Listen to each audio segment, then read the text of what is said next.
My dear students, very warm welcome to all of you।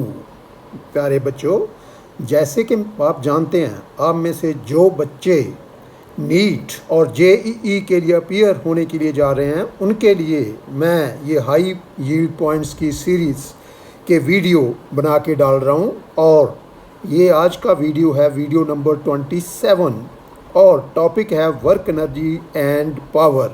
और work energy and power का भी ये तीसरा वीडियो है। इससे पहले मैं 2 वीडियो डाल चुका हूँ इसके, और ये वीडियो उन्हीं 2 वीडियोस की कंटिन्यूशन में है। और उन 2 वीडियोस में मैंने आपसे 34 पॉइंट्स डिस्कस किए थे। Now I start with point number 35। Now what is power? Power, as you know, is defined as the rate of doing work. That means power is the rate at which work is done by an agent or a machine. If an agent or a machine does work W in time T, then P equal to W by T. And if a very small amount of work dW is done by that agent or machine in a very small interval of time dt, then power is also equal to dW by dt. Power is also defined as the dot product of force and velocity. That means P equal to F dot V equal to FV cos theta, where theta is the angle between force vector and velocity vector. If force vector and velocity vector are in the same direction, then theta equal to 0 degree, and therefore cos 0 is 1, and power will be equal to the product of force and velocity. In rotational motion, power of an agent or a machine is given by P equal to tau omega, where tau is the torque acting on the body or the system, and omega is its angular velocity.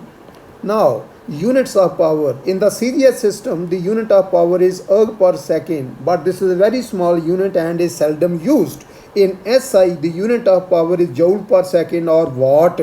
And in the FPS system, the unit of power is horsepower, where 1 horsepower equal to 746 watt. Then power is a scalar quantity and its dimensions are m1 l2 t minus 3. Then slope of work time graph. If we plot a graph by taking time along x-axis and work along y-axis, then the slope of that graph give us the instantaneous power of the agent or the machine which is doing work. That means slope of this graph, as you know, slope is the tangent of the angle which the graph or the line makes with the positive direction of x-axis, and therefore the slope, that is tangent theta, equal to power, that is dw by dt, and it is the instantaneous power of the given machine or the agent. Now you know that P equal to dw by dt, cross multiply किया तो dw आ गया p dt, और integrating both sides we get integral dw, वो w के बराबर आ जाएगा, equal to integral p dt, and it is also equal to area under the PT curve. If we plot a graph by taking time along x-axis and power along y-axis, then area under the PT graph and the time axis will give us the work done by the given machine or the agent during the given time. Then power is also equal to area under the force and velocity graph. If we plot a graph by taking velocity along x-axis and force along y-axis, and then we find the area of that graph, then it will give us the power. Then in the case of, remember this is very important point, in the case of conservative forces, you know that a conservative force is that the work done by which or against which is independent of the path along which the body is moved from one point to the other. And in the case of conservative forces, the power dissipated along a closed path is 0. Remember this. And power dissipated along a closed path may be written as integral dp, और ये जो मैंने sign of integration के साथ circle डाला है, इसका मतलब along a close path, this is equal to 0. लेकिन अगर वह फोर्स नॉन कंजर्वेटिव फोर्स है, जैसे कि फोर्स ऑफ फ्रिक्शन होती है, then this integral is not equal to 0. Then motion of a body on a smooth surface. Smooth मतलब frictionless, इसमें कोई फ्रिक्शन नहीं जिसमें हो. तो पहले हम लेते हैं हॉरिजेंटल सरफेस. मान लो कोई इंजन है, it is pulling a train with uniform velocity on a smooth horizontal surface, then the power dissipated by the engine is 0. Please remember this. अगर कोई इंजन किसी ट्रेन को स्मूथ हॉरिजेंटल सरफेस पे पुल कर रहा है with uniform velocity v, then the power dissipated by the engine is zero. और अगर सरफेस स्मूथ ही है but it is an incline plane, तो जैसे ये मैंने ब्लॉक बनाया, it can be a train और it can be any other vehicle. The various forces acting on it are mg, its weight acting in the vertically downward direction through its center of gravity, और दूसरा आ गया normal reaction. Now mg can be resolved into two rectangular components, mg cos theta and mg sin theta। और क्योंकि ये surface frictionless है, smooth है, इसलिए और कोई फोर्स नहीं लग रही। तो अगर आपने ऊपर लेके जाना है, मान लो ट्रेन को ऊपर लेके जाना इंजन ने, तो the engine will have to work against which force, mg sin theta, as is clear from the figure।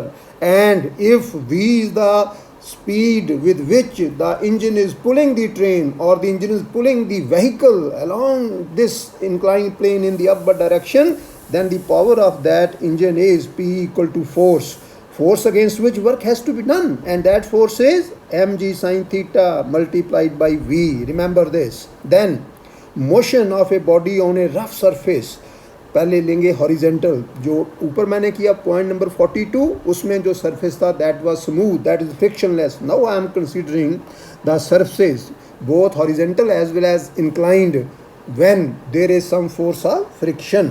सो पहला केस मैं लेता हूँ इसमें, when the surface is horizontal.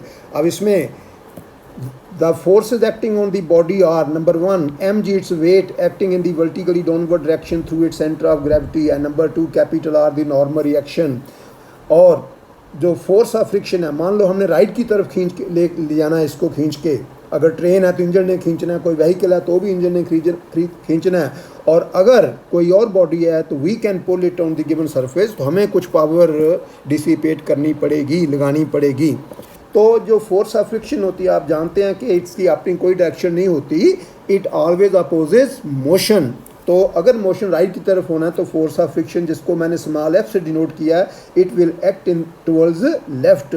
Now as is clear from the figure, the force against which work has to be done in pulling the train or the body or the vehicle is only the force of friction, क्योंकि R जो है ये तो mg को balance करेगा, and there is no motion perpendicular to the given surface, and you know that force of friction equal to mu into R, because F over R equal to mu, ये आपको पता है, F over R equal to mu, and therefore F equal to आ गया mu R, and as is clear from the figure, R in this case equal to mg, so it is equal to mu mg into v। So this is the power dissipated by the engine in pulling the train on a rough horizontal surface। तो अगर हमें ये चीज़ें दे रखी हो तो हम engine की पावर निकाल सकते हैं। अब हम आते हैं इंक्लाइन प्लेन पे। अब इंक्लाइन प्लेन में आप देख सकते हैं, अगर एंगल ऑफ इंक्लिनेशन थीटा है और ये जो बॉडी है, व्हीकल है या ट्रेन है, इसका weight mg, that will act in the vertically downward direction through its centre of gravity. अब mg के मैं दो रेक्टेंगुलर कंपोनेंट बना सकता हूँ, mg cos theta perpendicular to the surface of the incline plane, and mg sin theta parallel to the surface of the incline plane in the downward direction. और क्योंकि मैंने ऊपर खींच के ले जाना है इस ट्रेन को, इंजन ने जो फोर्स अप्लाई करनी है, पावर डिसिपेट करनी है, वो करनी है in pulling the train in the upward direction. और क्योंकि मोशन अपवर्ड डायरेक्शन में होना है और सरफेस रफ है ये, तो फोर्स ऑफ फ्रिक्शन जिसको मैंने डिनोट किया by small F, it will act in the downward direction. Now as is clear from the figure, the total force against which work has to be done is mg sin theta plus force of friction. So therefore, if v is the uniform velocity with which the engine is pulling the train up the inclined plane, then the power of the engine will be given by P equal to mg sin theta plus f. This is the total force against which the work is being done into velocity, and as you know, जैसे मैंने ऊपर बताया, f होता है mu into r, और इस case में figure देखो r किसके बराबर है, mg cos थीटा। सो याद रखो, on a horizontal surface r होता है equal to mg, and on an inclined plane r होता है mg cos theta, where theta is the angle of inclination of the inclined plane. तो ये total force बन गई mg sin theta plus mu mg cos theta, और into v से multiply कर दिया तो ये बन गई पावर। mg मैंने कॉमन निकाल लिया, तो equal to mg into sine theta plus mu cos theta into v। अब चलते हैं कि अगर इंजन ने इसी रफ इंक्लाइन प्लेन पे नीचे की तरफ लेके आना हो, then the net force against which, क्योंकि अब क्या होगा, जो force of friction it will act in the upward direction, क्योंकि बार बार मैं आपको बता रहा हूँ कि फोर्स ऑफ फ्रिक्शन की अपनी कोई डायरेक्शन नहीं होती, its direction is such that it always opposes motion. तो ये ऊपर की तरफ है, एम जी साइन थीटा नीचे की तरफ है, so net upward force against which work has to be done is force of friction minus M G sine theta. और अगर यूनिफॉर्म वेलोसिटी वी से लेके आ रहा है इंजन उसको गाड़ी को नीचे की तरफ, तो power will be equal to F minus M G sine theta into v, और P will be equal to F आ गया म्यू आर और आर हो गया एम जी कॉस थीटा, तो ये बन गया mu M G cos theta minus M G sine theta multiplied by V, and M G is common, so into mu cos theta minus sin theta multiplied by v, so that is the power dissipated. Then power of a machine gun, मान लो आपके पास एक machine gun है, it is firing n bullets पर second, और हर एक bullet का मास m है, और जितनी वेलोसिटी से वो गन फायर करती है बुलेट्स को, वो वेलोसिटी है v, then power of the machine gun is given by, ये याद रखो सीधा ही फार्मूला, अगर आपको याद हो, आपको ऐसा क्वेश्चन आ जाए एकदम वैल्यूज पुट करो, ये पावर आ जाएगी half M N V square, अगर एम दे रखा है, एन दे रखा है, वी दे रखा है, वैल्यूज पुट करो, that will be the power of the machine gun. Then suppose करो एक हमारे पास पाइप है जिसको हम होज पाइप भी कह सकते हैं, उसमें से पानी आ रहा है और दीवार के साथ टकरा रहा है। अब दो चीज़ें हो सकती हैं, टकराने के बाद वो स्लाइड करे अलोंग दी वॉल, या टकराने के बाद उसी वेलोसिटी से पीछे की तरफ रिफ्लेक्ट हो।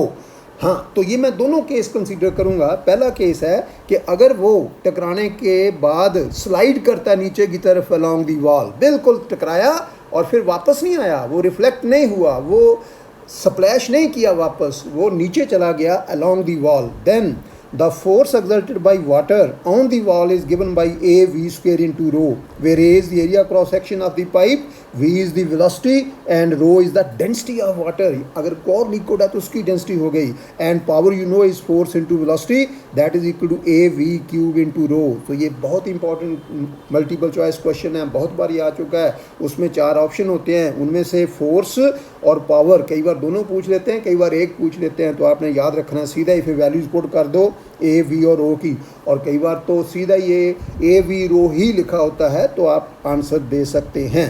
तो ये है जब वो स्लाइड करेगा अलोंग दी वॉल, और दूसरा इसमें केस है कि अगर वो उसी वेलोसिटी से रिफ्लेक्ट हो वापस, then force will be twice of the force in the previous case, 2 से मल्टीप्लाई करना है, तो वो आ गया 2a v square rho and p equal to 2a v cube into rho, याद रख लो। अब बहुत ही इम्पॉर्टेंट एक पॉइंट है, और ये क्वेश्चन बहुत बार आ चुका है मल्टीपल चॉइस क्वेश्चंस में, वेरी वेरी इंपॉर्टेंट। ये क्या है कि मान लो हमारे पास एक पंप मोटर है, it is delivering water at a certain rate from A given pipe, उसके साथ हमने कोई पाइप जोड़ी है, उसमें से हमें पानी मिल रहा है एट ए गिवन रेट। अब मान लो मैं चाहता हूँ कि जिस रेट पे मुझे इस वक्त उस पंप मोटर से मिल रहा है पानी, उससे मैं n टाइम्स ज़्यादा पानी लूँ, यानी कि अगर मान लो पहले रेट है x, अब मैं रेट चाहता हूँ n इंटू एक्स, तो क्वेश्चन आता है कि बताओ उस पंप मोटर की पावर नई फोर्स कितनी होनी चाहिए, कितनी फोर्स अप्लाई करे पानी पे और कितनी उसकी पावर हो। तो याद रखो जो फोर्स है, अगर उसका नाम एफ डैश रख लूँ, और पहले फोर्स जो लगा रहा था वो एफ थी, then F dash equal to N square F, and अगर पहले पावर थी पी, अब पावर है P dash, then P dash equal to N cube into P. So that's all for today. तो प्यारे बच्चों, ये मैंने जो 3 वीडियो डाले हैं वर्क पावर एनर्जी के, इनको अच्छी तरह कर लेना, they will prove to be very very useful for you. और आपने मेरा चैनल सब्सक्राइब करना है और बेल आइकॉन का बटन भी प्रेस करना है, ताकि जब भी मैं कोई नया वीडियो डालूँ आपको उसकी नोटिफिकेशन उसी वक्त मिल जाए और आप मेरे वीडियोस का पूरा फ़ायदा उठा सकें। Stay home, stay safe, stay healthy, work hard, achieve your aim. Thank you very much.